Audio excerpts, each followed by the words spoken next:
So I'm at Walmart today, and over in the clearance section there were a bunch of these cameras. And I'm always looking for deals for customers because everyone wants cheap and expensive cameras at work. So this is a Wi-Fi camera. It is powered. It's not battery powered, so you're going to have to plug it in.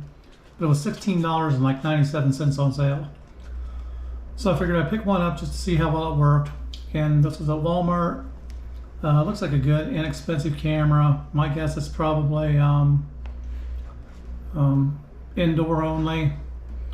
It does say Wi-Fi router required, 2.4 gigahertz connection. So if you're using a mesh system, you're gonna have to turn off your 5 gigahertz. Like if you're using a Eero, probably to connect it. And it does have a recording feature, which is available through a cloud service. So the cloud service is free for up to 30 days. After that, I'm sure they're going to charge you for it. I have no clue what it is because, like I said, I just picked it up today. So we'll get it out of the box, we'll plug it in, we'll set it up, we'll see how well it works. So here's what's in the box. Got the camera, the charging port, cable, a couple screws, wall anchors if you want them, little customer support page, and the instructions. So the camera looks like you can actually turn it on this little swivel here, so you can face it downward. So you can wall mount it, or you can desk mount it, or sit on top of a counter. It does not look like it swivels, but it looks like the camera may actually turn here. I'll have to get the directions out. A lot of cameras turn on the front so you can actually adjust the lens. I don't see this one turning. It just looks like it goes up and down. There's also a micro SD card on the side here, so you can actually record straight to here, so you do not need the mobile service unless you just want it. Now the difference being is that if someone steals the camera, of course you're not going to get the video back, but as long as this camera's somewhere where no one can get to it, something happens, you can pull the memory card out, plug it in your computer, and still get the data off of it. So the first thing I want to do here is go into the App Store. I'm going to download the Energizer Connect app, it says. So Energizer Connect, I'm going to click on that. So I'm going to double click and scan my face. And then once that's done downloading, we'll go to the next step, which is probably setting up an account. I'll turn this backlight off for just a second so we might be able to see what's going on here. So I'm going to click on the Energizer Connect app. I'm going to create an account, agree, and I'm going to fill in all this information. I don't think you have to watch me do this, just fill in the information. If it comes up with something weird, I'll let you know. So the first thing it did, I said I wasn't going to do this, but since I already said it, I'm going to do it. As soon as I entered my email, it came up and it sent me a confirmation via email. So you got to go in here and get your confirmation number.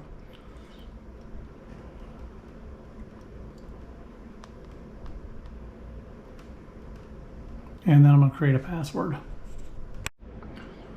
Now I don't see a confirm password anywhere, so make sure you get the right password in. There is a little eyelash over here on the side. You can click on it so you can actually see your password. So make sure you don't type in the wrong thing by mistake. I'll do that. I'm allowed to use my Bluetooth connection so it can pair. I'm not going to allow it to send me notifications because I'm not going to use this camera myself. If you were going to use this camera for your own personal good, it's up to you whether you want to notify you or not. Depending on where you put it at, you may get notifications every 2 seconds. It may not notify you. There may be time settings in here. Again, I've never set this camera up before, so I'll let you know once we get in here. But I'm personally not going to allow it to send me notifications right now. And you can always change that later. Same thing with the Connect. Do you want it to know your location? Me personally, I don't want to know where I'm at. That's just a personal preference. If you want to allow it to know where you're at, up to you. So it's going to tell me it cannot find any devices because we haven't looked on the network yet. So I'm going to hit OK. And we're just going to go on to the next section. So after this, we're going to go to add a device, but I need to plug in my camera. And again, I need to turn off my 5 gigahertz network. So I'm using an Eero mesh here. If you're using a Google mesh or an Arlo or something that has a 5 gigahertz network on it, you're going to have to make sure you go in there and turn off your 5 gigahertz network. All right, since I have a Eero mesh in here, if you have a Google or Arlo or something like that with a mesh network, again, this will only connect to a 2.4 gigahertz network, so you have to disable your 5 gigahertz. To do that on the Eero, I'm going to go to Settings, Troubleshooting, My device will not connect, and my device is 2.4 gigahertz only. I'm going to temporarily turn off the 5 gigahertz network. Now this won't affect anything else except for anything you're going to connect. So within 15 minutes I can connect this camera to my 2.4 gigahertz network without any problems. Now before I add this to my phone app, just for giggles, I want to try to see if I could power this off of a USB connector, and you can. So basically, you don't need the charging block if you have a USB port somewhere nearby. So I'm thinking you can use this in your vehicle if you wanted to for a dash cam, a cheap dash cam. If you're on a trip or vacation or something, you could pop this in your car, plug it into the USB port in your car, and actually take this along for a $16 dash camera. So I've plugged my camera to the wall. I'm ready to set up my device. It's making a funky little noise at me to let me know it's powered up. At the top right hand corner of the app, there's a plus sign. So I'm going to click the plus. I'm going to add a device. I'm going to pick cameras and doorbells. It says super fast and easy. Plugged in the camera, which we did. Camera's blinking, which it is. Confirm the camera's blinking slowly. Press next to scan or QR code with your smart camera. There's a little check mark down here at the very bottom. It took me a minute to find it. Check mark that and hit next. I'm going to pick my network and enter my password. Once I get that done, I'm going to take the camera itself and put it in front of that.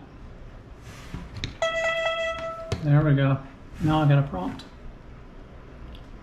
So I'm going to hit next. It's kind of different than what I'm used to. Normally you have a QR code, like if you're doing a Ring device, on the camera itself. Take your phone and you'd scan the QR code, not take the camera and scan the QR code off your phone. A little bit different, but whatever. If it works, it works. Again, first time I've ever used this, so I'm just going to name it Baby Room just because. Hit done. Successful. And there's our camera. Turn off my light again just so that we can see the app a little bit better here.